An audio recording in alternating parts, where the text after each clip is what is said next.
কারণ এই ক্যালেন্ডার দেখে দেখে যেমনি আমরা কাজ করি, তেমনি চাঁদ দেখে আমরা রোজা রাখি, চাঁদ দেখে আমরা ঈদ করি, চাঁদ দেখে শরীয়তের সব কার্যক্রমগুলো পরিচালনা করি। চিল্লা এখন ঠিক কিনা?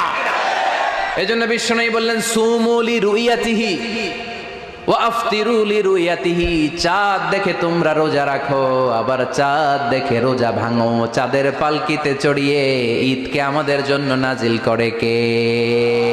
চাঁদের পালকি চড়ে আসলো সবার ঘরে, আসলো খুশির ঈদ, বলো ঈদ মুবারক, ঈদ মুবারক, ঈদ মুবারক, ঈদ পড়েন, বলো ঈদ মুবারক, ঈদ মুবারক, ঈদ মুবারক, ঈদ। সুবহানাল্লাহ পড়েন।